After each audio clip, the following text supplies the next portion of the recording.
A ruthless vampire king forced her into marriage, but she ended up loving him. The tavern fell silent the moment the king's guards entered.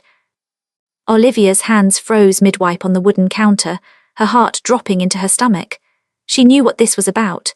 Everyone in the village knew what happened when the blood guard came calling during the full moon. "We're looking for the carpenter's daughter," the captain announced, his pale skin gleaming in the firelight.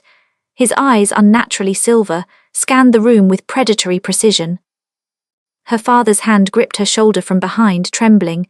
"Please," he whispered, though whether to her or to God she couldn't tell. "That would be me." Olivia stepped forward, chin raised despite the terror coursing through her veins.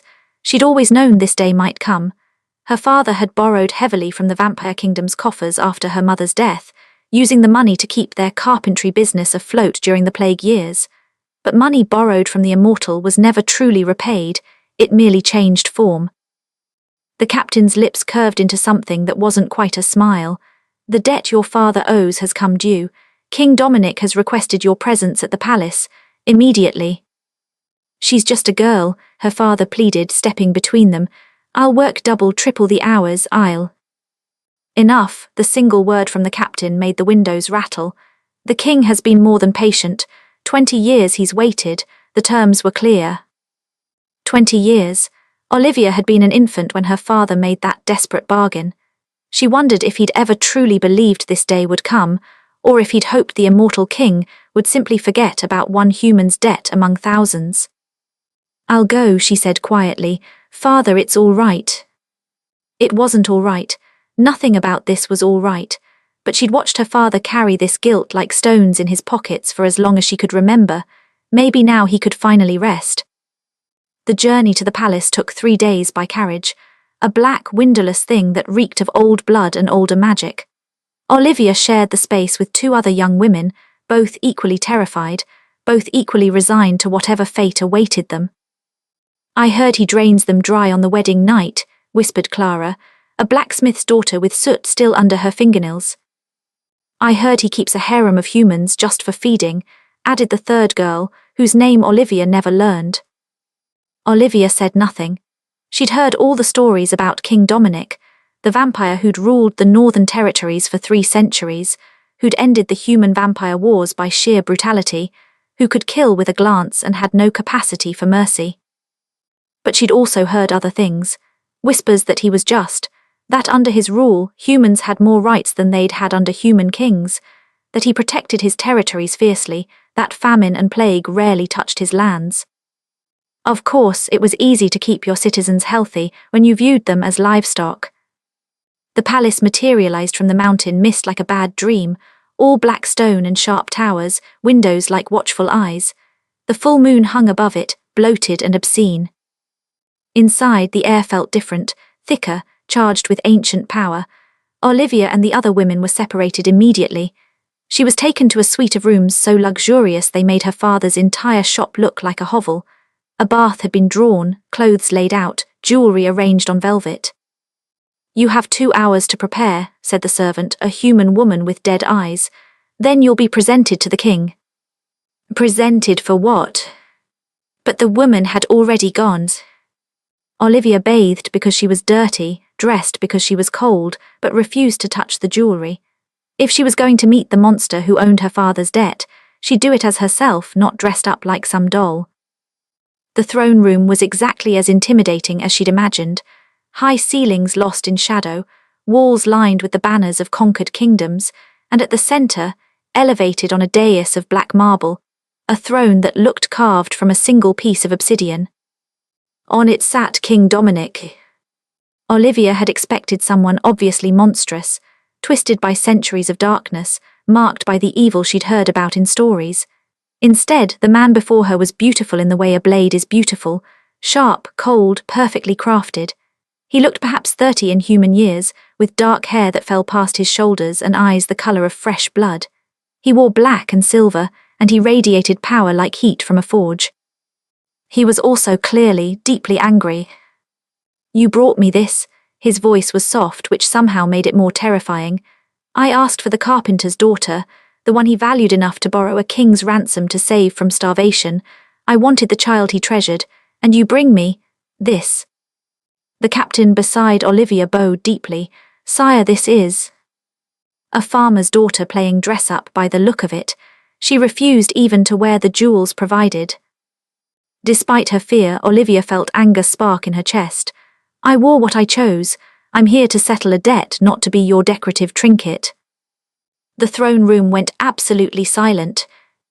The king leaned forward slightly, those red eyes focusing on her with an intensity that made her skin prickle. You dare speak to me with such insolence? You asked for the carpenter's daughter. I'm Olivia Thorne, only child of Marcus Thorne. If you wanted someone who would grovel and simper, perhaps you should have been more specific in your contract. A sound rippled through the watching crowd. Was that laughter, quickly stifled but definitely there? King Dominic stood, and even that simple movement was like watching a predator wake. He descended the dais steps with inhuman grace, stopping just in front of her. Up close, he was taller than she'd realized, and the power rolling off him made her want to step back. She didn't. Do you know why you're here, Olivia Thorne? To pay my father's debt. And do you know the terms of that debt? She shook her head. His smile was all fangs. Your father borrowed enough gold to save his business and feed his village through the plague years. In exchange, he promised me his most precious possession when the debt came due. He circled her slowly, and she forced herself to stand still.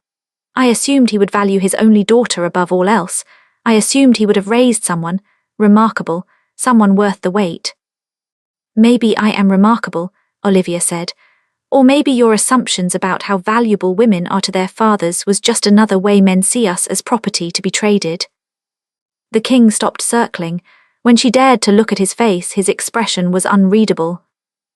The terms of the debt, he continued, require that you marry me, tonight, and remain my wife for as long as I deem the debt unpaid. Olivia's breath caught. Marry you, but the other girls are none of your concern. You are the only one who carries a blood debt directly to the crown. He stepped closer. You will be my queen. You will sit beside me, rule beside me, and share my bed until I decide your father's debt is settled. This could take years, decades. I am immortal, time means nothing to me. And if I refuse, then your father, your village, and everyone he's ever traded with will be held accountable for the debt. I will take it in blood and land and lives. Your choice. It was no choice at all, and he knew it. Olivia looked into those inhuman red eyes and saw no mercy, no compassion, nothing but cold calculation. This was a creature who viewed humans as things to be used. Her suffering or happiness would mean nothing to him. I'll need a few minutes, she said quietly. You have 10, then we proceed to the chapel. The wedding was a blur. Olivia stood in a dress that had appeared in her rooms, black silk and silver thread, beautiful and suffocating. The chapel was full of vampires, their eyes glowing in the candlelight like dozens of predators watching fresh meat. The priest was human, but his hands shook as he performed the ceremony. King Dominic's responses were bored, perfunctory. Olivia's were numb. When the priest pronounced them married, the king kissed her. Cold lips, brief contact, nothing remotely romantic. A contract sealed, nothing more. The feast afterward was worse.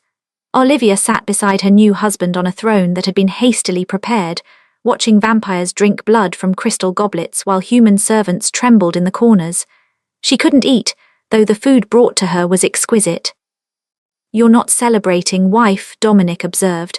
He hadn't touched his own goblet of blood. Forgive me if I'm not in a festive mood. I suppose being sold by one's father does dampen the spirits. He didn't sell me. You trapped him with an impossible debt. I offered him a choice. He chose to accept my terms. When the alternative is watching your child starve, it's not really a choice. The king actually looked at her, then really looked. You defend him, even now. He's my father. He did what he thought he had to do. Olivia met his gaze steadily. But don't expect me to thank you for it. You're not my savior. You're just another master with a different title. Something flickered in those red eyes, surprise, anger. It was gone too quickly to tell. Come, he said abruptly, standing. I'll show you to your chambers. The walk through the palace corridors was silent except for their footsteps, hers echoing, his making no sound at all. Olivia expected to be taken to his rooms, to the marriage bed everyone had whispered about. Instead, he stopped at a different door entirely. "These are your quarters," he said, opening it to reveal a suite even larger than the one she'd prepared in. "You'll sleep here." "But I thought the marriage is legal and binding, but I have no interest in forcing myself on an unwilling woman despite what your village stories might suggest." He turned to leave, then paused. "There are rules. You don't leave the palace grounds without my permission. You don't speak to foreign dignitaries without my approval. You attend required functions at my side. Beyond that," he shrugged, "find ways to occupy yourself. The library is extensive." "Wait," Olivia called as he started to walk away. Why marry me at all if you don't want, whatever this is supposed to be?" King Dominic looked back at her, and for just a moment she saw something ancient and weary in his expression. "Because I made a deal and I keep my word, even when the terms no longer suit me." He paused. "Your father made a bargain he couldn't keep. I won't make the same mistake. Sleep well, wife. Tomorrow your real education begins." Then he was gone, disappeared into shadow like he'd never been there at all. Olivia stood in the doorway of her golden cage and wondered what she'd just gotten herself into. The first week of marriage was perhaps the strangest of Olivia's life. She woke each morning in sheets softer than clouds, ate breakfast that was better than anything she'd tasted in her village, and spent her days wandering a palace that seemed to have no end. The library alone was 3 stories tall, filled with books in languages she couldn't read and histories of empires that had crumbled to dust centuries ago. King Dominic was notably absent. His Majesty is occupied with matters of state. His personal assistant, a severe vampire woman named Victoria, informed her when Olivia finally asked. He has no time for domestic concerns. The word domestic was delivered with such disdain that Olivia almost laughed. Apparently, even among vampires, wives were considered inconvenient. But on the 8th day, everything changed. Olivia was in the library, attempting to decipher a book on vampire history, when a commotion erupted from the courtyard below. She rushed to the window to see guards flooding the grounds, weapons drawn, surrounding a figure on horseback. No, not a figure, King Dominic. He was covered in blood. Olivia's feet were moving before she could think. She ran through corridors she'd memorized, down staircases, bursting into the courtyard just as her husband dismounted. Up close, the damage was worse, deep gashes across his chest, his face pale even for a vampire, one arm hanging uselessly. "What happened?" she demanded, pushing past the guards. Dominic's red eyes focused on her with surprise. "You should be in the palace." "You're hurt." "I'm immortal, I'll heal." "You're bleeding." And he was, not the sluggish flow of human blood, but something darker, thicker. It stained his clothes and dripped onto the courtyard stones where it sizzled faintly. "Rogue vampires," Victoria explained, appearing at Olivia's side. "They've been attacking border settlements. His Majesty went to handle it." Alone, Olivia stared at her husband, who was now being supported by 2 guards. "He went alone."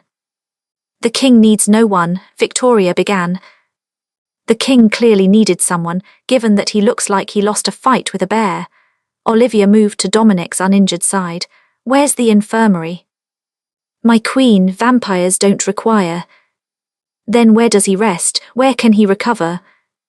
A strange expression crossed Victoria's face, something almost like approval. "This way."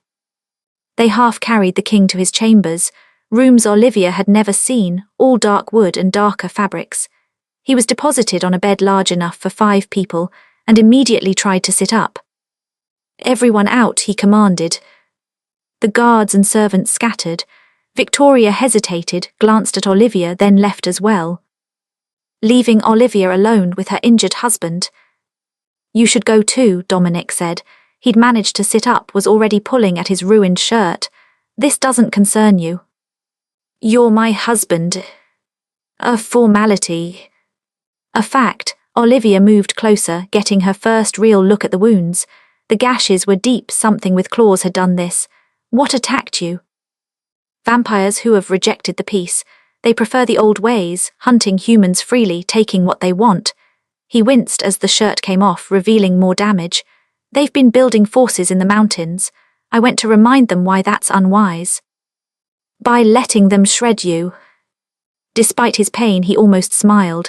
There were 30 of them, now there are none. I'd call that a successful negotiation. Olivia found water and cloth. The king apparently did keep some human supplies in his rooms, and began cleaning the wounds.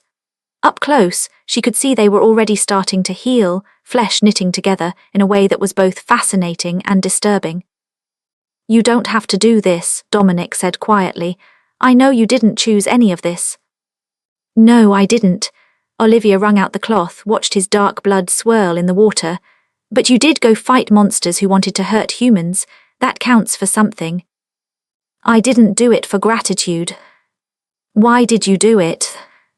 He was quiet for a long moment, because I remember what the old ways were like. The fear, the constant death, humans bred like cattle kept in pens, hunted for sport.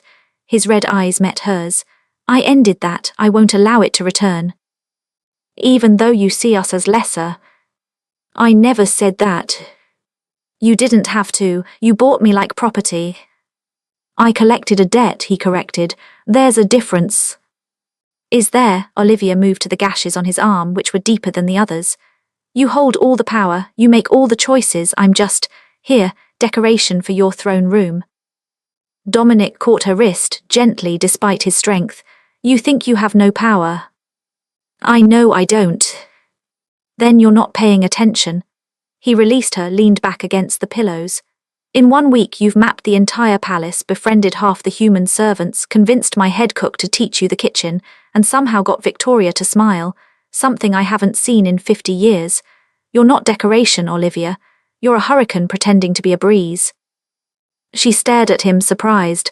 You've been watching me. I'm always watching. I'm a king. It's my job to know everything happening in my domain. His eyes drifted closed. And you are unexpected. Is that good or bad? I haven't decided yet. Olivia finished cleaning his wounds in silence. By the time she was done, most of them had healed completely, leaving only faint silver scars that would probably disappear by morning. Thank you, Dominic said as she prepared to leave. You didn't have to help. Yes, I did. We're married, remember, till the debt is paid. About that, he sat up fully now, looking healthier. I should tell you, the debt can be paid in other ways, service instead of time. If you wanted to work in the palace in some official capacity, I could credit that against what's owed. Olivia's heart jumped, meaning I could leave sooner. Something that might have been disappointment flickered across his face. Potentially, yes. What kind of service? Whatever suits your skills, education, administration, diplomacy. He paused. I meant what I said. You're intelligent, observant. Those are rare qualities, human or vampire. It was tempting, a way to buy back her freedom faster, to return to her father, to her life. But something made her hesitate. Can I think about it? Of course, he stood, apparently fully recovered now. You're not my prisoner, Olivia, you're my wife. That comes with certain privileges. Like the privilege of being ignored for a week. Now he definitely smiled. I thought you'd prefer that to forced proximity. I did. She moved toward the door. But maybe complete avoidance isn't necessary either. What are you suggesting? Olivia wasn't entirely sure herself. Have dinner with me, tomorrow, not some state function, just dinner. If we're going to be married for however long, we should at least be able to tolerate each other's company. Dominic looked genuinely surprised. You want to have dinner with me? I want to understand you. There's a difference. He studied her for a long moment, those red eyes unreadable. Then he nodded once. Tomorrow, I'll have something arranged. Olivia left his chambers with her mind spinning. What was she doing? This man, this creature, had forced her into marriage, owned her like property, held her father's fate in his immortal hands. But he'd also protected humans at great cost to himself, treated her with more respect than many human men showed their wives, gave her freedom within her cage. He was a monster, but perhaps not the monster she'd expected. Dinner the next evening was set in a private dining room Olivia hadn't known existed, smaller, more intimate, with windows overlooking the mountains. Dominic was already there when she arrived, dressed less formally than usual, the high collar of his shirt open. "You came," he said, standing. "You sound surprised. I thought you might reconsider, decide it's too dangerous to dine with the monster." Olivia sat across from him. "I grew up learning to identify dangerous wood, the kind that splinters, that hides rot beneath smooth surfaces. You're dangerous, but not in the way I expected." A servant brought food for Olivia and a crystal goblet of blood for Dominic. He didn't touch it. "You don't have to abstain on my account," Olivia said. "It makes humans uncomfortable. I'm going to have to get used to it if I'm living here." He picked up the goblet, watching her reaction. When she simply began eating her own meal, he took a small sip. "You're different from other humans I've known." "You mean I'm not screaming in terror?" "I mean you're not performing. Most humans, when they're afraid, either cower or pretend bravery. You just..." He set down the goblet. "It's refreshing. My mother used to say fear is just information. It tells you something might be dangerous, but that doesn't mean you can't examine it." "Wise woman, what happened to her?" "Plague 10 years ago." Olivia pushed food around her plate. "Ironic, considering we're in the one kingdom where plague is rare." "Your father couldn't afford to move here before. The entry taxes were substantial." "You mean you made it expensive for humans to seek refuge?" "I made it expensive to prevent being overrun. My kingdom can support a certain population comfortably. Beyond that, we'd have exactly the famines and disease you're trying to escape." Dominic leaned back.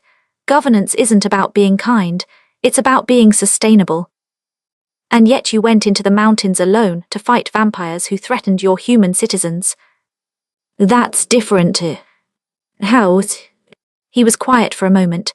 "Because those vampires would have destroyed everything I've built. 50 years ago, humans and vampires were at war. Constant, brutal, pointless. I ended it by being stronger than anyone else, human or vampire, by making rules and enforcing them absolutely." His red eyes met hers. "The moment I show weakness, the moment I let rogues attack without consequence, it all falls apart." "So you're not protecting humans, you're protecting your system." "Can't it be both?" Olivia considered that. "I suppose it can." They ate. Well, she ate in companionable silence for a while. Then Dominic asked, "What did you do in your village before this?" "Helped my father with carpentry, kept the books, managed orders, designed some of the more intricate pieces." She smiled slightly. "I was better at the business side than the actual woodworking, though don't tell him I said that. You should see the palace records.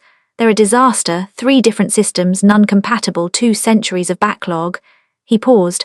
"That could be your service if you wanted. Managing your records would pay the debt.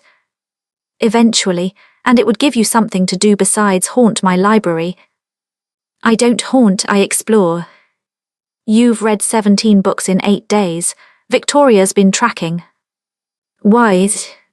"Because you're interesting." He said it simply, like it was obvious. "My last 3 wives read nothing at all." Olivia nearly choked on her wine. "Your what?" "Political marriages, all ended within a year. I released them from the contracts when their father's debts were satisfied." Dominic's expression was neutral. "None of them were remotely interested in being here. I didn't force them to stay." "But you forced them to marry you." "Their father's debts forced them. I just enforced the contracts." "That's a convenient distinction." "It's an accurate one." He stood, walked to the window. "You think I enjoy this, collecting terrified women like debts owed? I don't. But I'm a king, my word is law. If I let one debt slide, every contract I've ever made becomes meaningless." Olivia joined him at the window. Below, the palace grounds stretched out in moonlit splendor. "You could change the law, you're the king. And lose all credibility. Have every vampire in my territory question my strength." He shook his head. "The only thing that keeps this peace is absolute consistency. I cannot afford to be merciful." "That sounds lonely." He glanced at her, surprised. "What?" "Never being able to bend, to change, to choose mercy." Olivia studied his profile, sharp and perfect and utterly isolated. "That sounds unbearably lonely." For a long moment Dominic said nothing, then so quietly she almost missed it. "Yes." They stood there in silence, an immortal king and a carpenter's daughter, both trapped by systems neither had chosen. "I'll do it," Olivia said finally. "The records, I'll organize them." "You don't have to. I want something to do besides read and wander, and if it shortens my time here," she trailed off, not sure why that thought didn't bring the relief it should have. "Then it's settled." Dominic turned to face her fully. "Olivia, I know this isn't what you wanted, but I promise you I will keep you safe, from external threats, from my court, from anyone who might wish you harm." "What about from you?"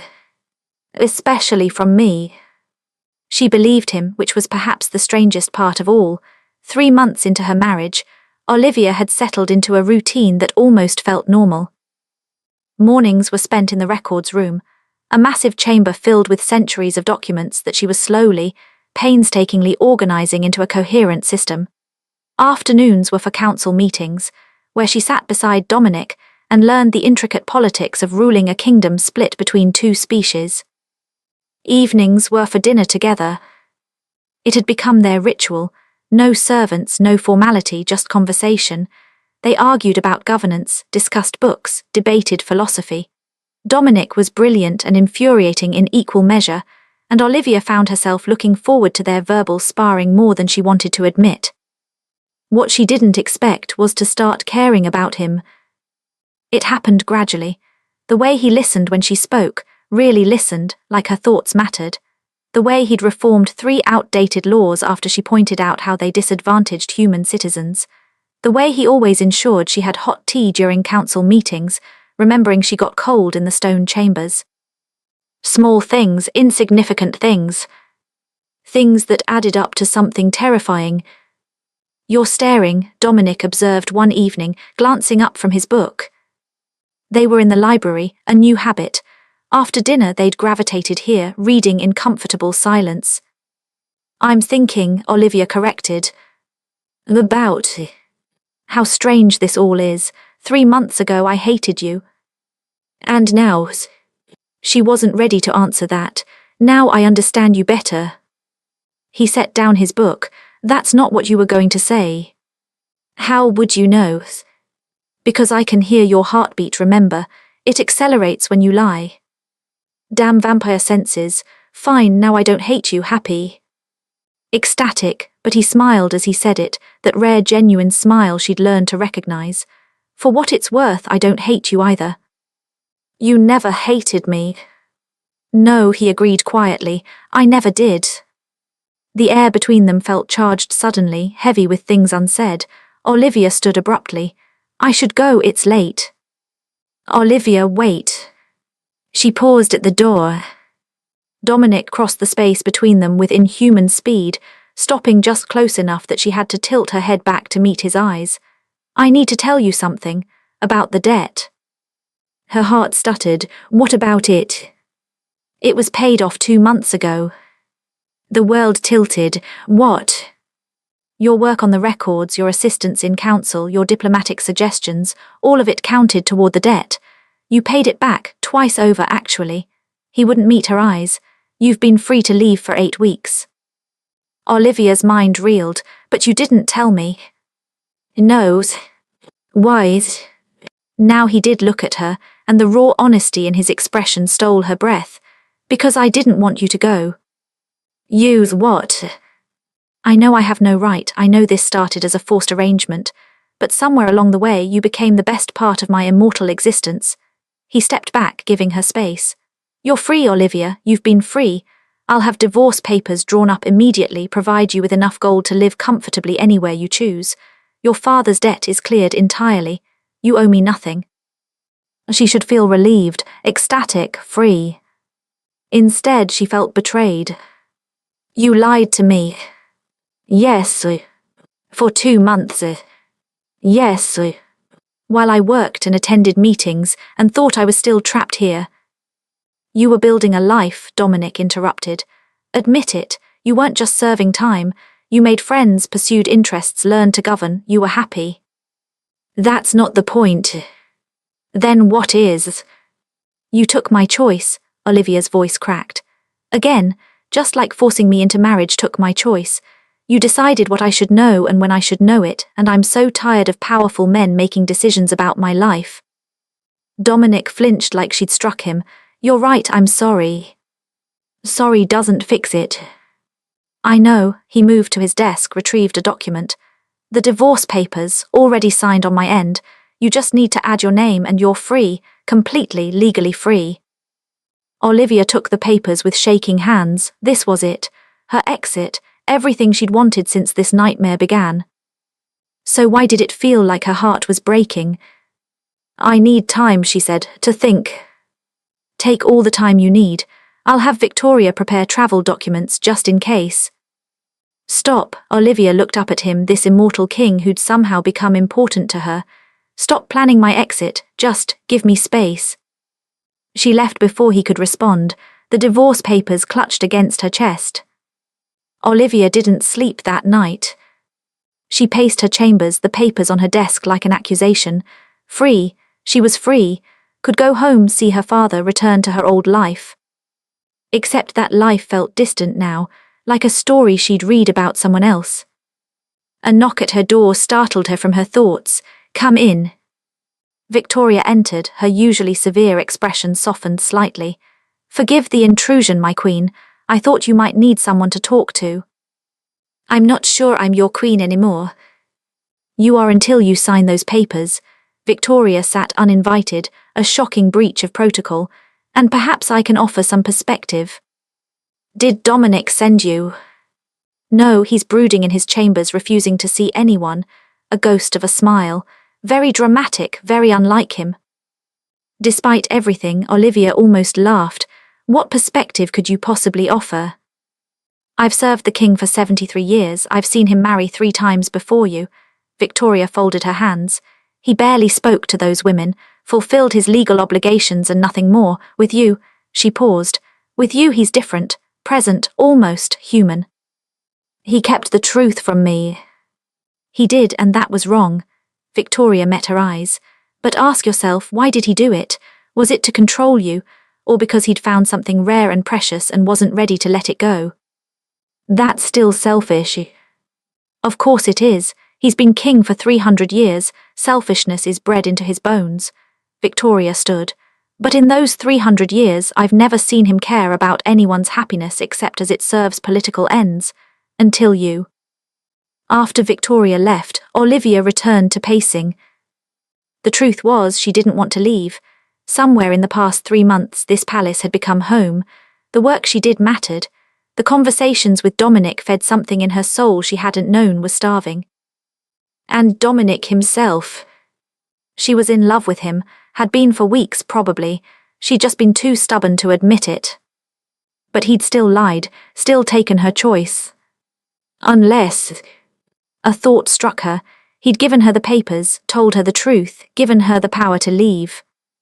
He'd returned her choice. Olivia grabbed the papers and ran. She found Dominic exactly where Victoria had said, in his chambers, standing at the window, looking more alone than she'd ever seen him. "I'm not signing," she said from the doorway. He turned, hope and fear warring in his expression. "What?" "I'm not signing the divorce papers, I'm staying." She moved into the room. "But we're doing this my way now." "Your ways." "We start over, not as debtor and king but as equals. We court properly, you ask me on proper dates, we spend time together because we choose to, not because of some contract." She stopped in front of him. "And you never, ever lie to me again, not even by omission." "Olivia." "I mean it, Dominic, full honesty or I walk." "You'll have it, I swear." He reached for her hand hesitantly like he thought she might pull away. When she didn't, he laced their fingers together. "Why are you staying?" "Because I want to, because the work I do here matters, because I've never had conversations like the ones we have." She took a breath.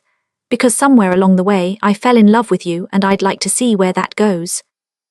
His eyes widened. "You love me?" "Unfortunately, yes, very inconvenient."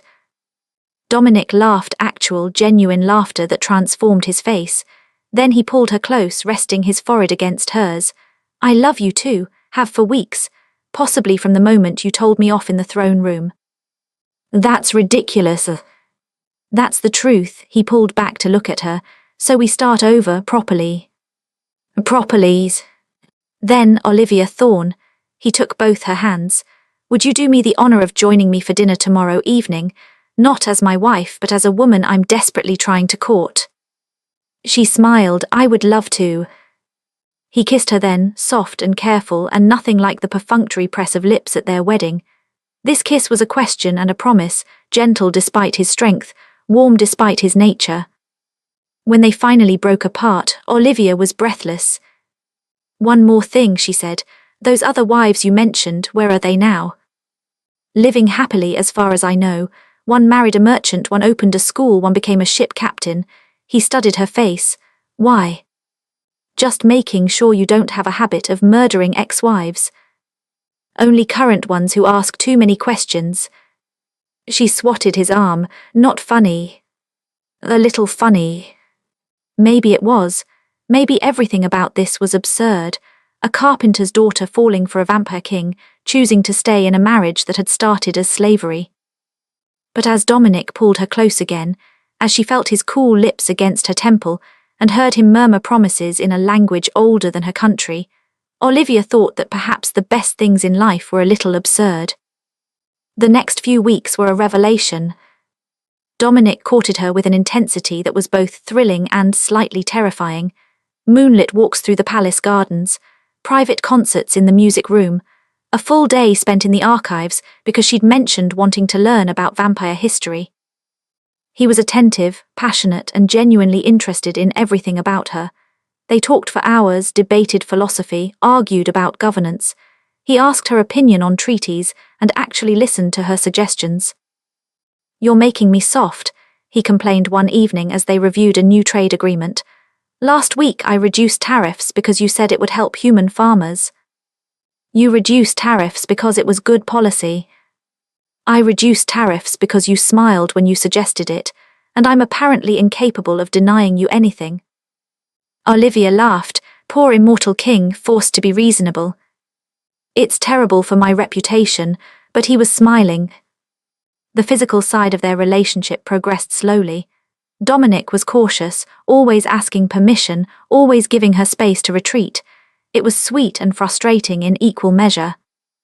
You know we're actually married, Olivia pointed out one night when he'd stopped kissing her, again to make sure she was comfortable. You're allowed to want me. Oh, I want you. His red eyes had darkened to crimson. But I need you to choose this, fully, not because of some contract or obligation. I choose you, I keep choosing you. Then I'm the luckiest creature in existence. When they finally came together completely, it was everything Olivia hadn't known she needed, passion and tenderness, his supernatural strength tempered by absolute care. He worshipped her like she was precious, like she was chosen, like she was loved. Because she was. 4 months after Olivia had chosen to stay, Victoria found her in the records room. My queen, you have a visitor. Olivia looked up from her filing. Who? Your father. Her heart leaped. She'd written to him weekly, assuring him she was well, but they hadn't seen each other since the wedding. Show him in. Marcus Thorne entered hesitantly, looking small and old in the grand palace. When he saw Olivia, his face crumpled with relief. Livy, oh, my girls. She ran to him, hugging him tight. Father, you're here. I had to see for myself that you were all right. Your letters, they seemed almost happy. I thought perhaps you were just trying to spare me worry. He pulled back, studying her face. But you really are all right. I am better than all right. Olivia took his hand. Come, there's someone you should properly meet. She found Dominic in his study, buried in paperwork. He looked up when they entered, and his expression shuttered slightly when he saw Marcus. Mr. Thorne, he said formally, standing. Welcome. Her father bowed, too deep, too subservient. Your Majesty, I came to see my daughter, to make sure she's being treated well. She's treated like the queen she is. Dominic's voice was carefully neutral.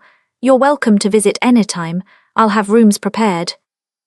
Actually, Olivia interrupted, I was hoping Father might stay for a while. I've been working on the palace records, and there are some beautiful carpentry pieces in storage that need restoration. If you'd be willing. Her father looked between them confused. "I, of course, if His Majesty permits." "The Queen permits it," Dominic said. "That's what matters." Over dinner that night, Olivia had insisted her father join them. She watched the two men in her life slowly take each other's measure. Marcus was clearly terrified at first, but as the evening went on and Dominic asked intelligent questions about carpentry, showed genuine interest in his craft, her father began to relax. "You care for her," Marcus said abruptly. "My daughter, this isn't just political." "No," Dominic agreed. "It stopped being political the moment she told me I was making poor assumptions about fathers and daughters." "She's always been bold," pride crept into Marcus's voice. "Her mother was the same." "I'm sitting right here," Olivia pointed out. Both men ignored her. "I need to apologize," Marcus said, "for putting you in this position, for making that bargain." "Father, we've talked about this." "Let me finish, Livy." He looked at Dominic. "I thought I was sacrificing her, sending her to a monster who would use her and discard her. I've carried that guilt every day." "You were trying to save your village," Dominic said quietly. "I understand desperation." "But she's happy here, I can see it." Marcus's eyes were wet. "And that makes it both better and worse. Better because my daughter has found something good. Worse because I almost denied her that by being a coward." "You're not a coward," Olivia said firmly. "You're a father who did what he had to do." "She's right," Dominic added. "And for what it's worth, I'm grateful you made that bargain. Without it, I never would have met her." The simple honesty of it made Olivia's heart clench. Her father stayed for 2 weeks, long enough to restore 3 pieces of antique furniture and to see for himself that his daughter was genuinely happy. Before he left, he pulled Olivia aside. "I was wrong about him," Marcus said. "About this place, about everything." "I was too," Olivia admitted. "Turns out monsters are more complicated than the stories suggest." "He loves you, you know that, right?" "I do." "And you love him." "Yes." Marcus hugged her tight. "Then I can go home with a light heart, write often, Livy, and be happy." "I will." After her father left, Olivia found Dominic on the battlements, his favourite place to think. "Thank you," she said, sliding under his arm, "for being kind to him." "I wasn't kind, I was honest." He pulled her closer, "though I admit I was prepared to dislike him intensely." "Because he made the bargain. Because he got 27 years with you, and I've only had months." Olivia turned in his arms, rising on her toes to kiss him. "You have eternity, remember, assuming you don't get yourself killed fighting rogue vampires." "About that," he looked uncomfortable. "I have to go north again, there's been another uprising." Fear shot through her. "Take guards this time." "I will." "Promise me." "I promise. I have too much to come home to now." He kissed her forehead. "Wait for me." "Always." But as Olivia watched him prepare to leave the next morning, surrounded by guards, she couldn't shake a feeling of dread. Something was about to go very wrong. Dominic had been gone for 3 days when Victoria came to Olivia's chambers in the middle of the night. "My queen, wake up, please." Olivia jolted awake. "What's wrong?" "The king's battalion was ambushed. There are casualties." Her heart stopped. "Dominic." "Alive but injured. They're bringing him back now." Victoria's face was grim. "But there's something else, something you need to see before he arrives." Still in her nightdress, Olivia followed Victoria through the palace to a section she'd never entered. Older, the stones darker, the air heavier with ancient magic. "Where are we going?" "The True Records room." Victoria stopped at a door covered in symbols that hurt to look at. "What you've been organising, that's public record. But every vampire kingdom keeps secrets, truths too dangerous for common knowledge." She opened the door to reveal a chamber lined with books bound in materials Olivia couldn't identify. Victoria went directly to one, pulled it down, flipped to a marked page. "Read this quickly." Olivia scanned the text, old script difficult to decipher, but certain words jumped out. Prophecy, human queen, balance, and then. Her blood went cold. "This can't be right." It is. That prophecy is 3,000 years old, recorded by the first vampire seers. Victoria's expression was unreadable. They foretold a human queen who would marry the strongest vampire king, a queen who would bridge both worlds, who would carry the power to end our species or save us. This is insane. I'm just a carpenter's daughter. Your father is a carpenter, but your mother— Victoria pulled down another book. We've been investigating since you arrived. Your mother's bloodline goes back to the first human families, the ones who made the original peace treaties with vampires. She carried ancient magic in her veins, magic she passed to you. Olivia's mind reeled. My mother was just a village healer, she had no magic. She hid it. She had to. Humans with active magic are rare and valuable. She would have been claimed by some lord or king if anyone had known. Victoria's voice softened. She died using the last of her power to hold off the plague long enough for your village to evacuate. Your father never knew. How do you know this? Because I was sent to verify it, before the king offered your father that bargain. Victoria met her eyes. Dominic knew who you were from the beginning, what you could potentially become. The betrayal hit like a physical blow. He knew the whole time. Not everything. The prophecy is vague. It speaks of choice, of balance, of a queen who could either unite the species or destroy us all. But he knew you carried significant power. So this whole thing, the debt, the marriage, everything, it was manipulation. Olivia's voice cracked. He never cared about me. I was just some prophesied tool he wanted to control. No, the word was sharp. That's what I thought at first too, why I've been watching you both so carefully. Victoria moved closer. But I've served Dominic for 73 years and I've never seen him care about anything but duty. Until you, the way he looks at you, talks to you, changes his policies based on your input. That's not manipulation. That's love. But he still lied. Yes, and you need to ask him why. Before Olivia could respond, a commotion erupted from the courtyard. Dominic was back. She ran through the palace, her heart at war with itself. He'd lied, again, everything she thought she knew. But when she burst into the courtyard and saw him, saw the blood, the injuries far worse than last time, the way he was barely conscious. Nothing else mattered. Get him to his chambers, she commanded. Send for the healers, now. They carried him to his rooms, and Olivia dismissed everyone except the medical staff. His injuries were catastrophic, wounds that even vampire healing would struggle with. Something had poisoned the cuts. His skin was turning black around the gashes. What happened? She demanded of the captain who'd returned with him. It was a trap. They knew we were coming, had weapons forged specifically to kill vampires. He looked haunted. The king threw himself in front of a blade meant for me, saved my life and took the poison himself. Of course he did. Because beneath the crown and the power and the lies, Dominic was someone who protected those he cared about, even at cost to himself. Everyone out, Olivia said. I'll tend to him. My queen, the poison. Louty. When they were alone, she approached the bed where Dominic lay, his breathing laboured, his usually perfect skin marred by spreading darkness. You idiot, she whispered, beginning to clean the wounds. You absolute idiot, getting yourself nearly killed. His eyes fluttered open. Olivia. I'm here. I told them not to bring me back, too dangerous for you if the poison spreads. Shut up, you're not dying. She worked frantically, remembering everything her mother had taught her about healing, wishing desperately that she had inherited whatever magic Victoria claimed ran in her blood. Her hands began to glow. Olivia gasped as warmth spread through her palms, golden light spilling from her skin onto Dominic's wounds. Where the light touched, the black poison retreated, the flesh began to knit, the infection burned away like mist in sunlight. What? Dominic started. I don't know, just don't fight it. She poured everything into healing him, all her fear, all her love, all her confused anger at his deception.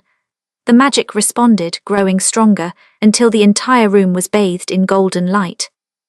When it finally faded, Dominic's wounds were gone, completely healed without even a scar. Olivia collapsed beside the bed, exhausted. You have magic, Dominic said, sitting up. He looked awed. True magic, I suspected, but to see it. You knew, it wasn't a question. Victoria showed me the records, the prophecy, my mother's bloodline, you knew all of it. His expression shuttered. Olivia. Why keep it from me? Because I was afraid, the admission burst from him. The prophecy says you'll either unite our species or end us, that you have the power to destroy everything I've built. And I thought if you knew, if you understood what you were, you'd be terrified, or worse, you'd see yourself as a weapon to be used. So instead you used me yourself. No, yes, maybe at first. He ran a hand through his hair. When I first made the bargain with your father, it was strategic. Secure the prophesied queen before someone else did. Keep you close, controlled. But then I met you, and you were nothing like I expected. You were fierce and brilliant, and you challenged me in ways no one had in centuries. He reached for her hand hesitantly. And I fell in love with you, completely. The prophecy stopped mattering because all I wanted was to keep you safe and happy, destiny be damned. You still should have told me. I know, I kept meaning to, but I was terrified you'd leave, that you'd think everything between us was manipulation. His red eyes were desperate. I love you, Olivia. That's the only truth that matters. Not the prophecy, not politics, not power, just you. She wanted to stay angry, wanted to hold onto her righteous fury. But she just nearly lost him, had watched him bleeding out, poisoned, dying, had felt her magic she hadn't known existed, surge to save him because the thought of a world without Dominic was unbearable. I love you too, she said finally, and I'm absolutely furious with you. That's fair. But we're going to work through this, because apparently I can't help healing you even when I'm angry, and that seems significant. A smile tugged at his lips, very significant.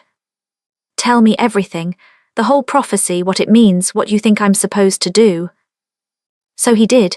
He told her about the ancient seers who'd foreseen a time when vampire and human bloodlines would merge in one person, someone who could channel the strength of both species, who could either forge a permanent peace or wage a war that would end in extinction for both sides.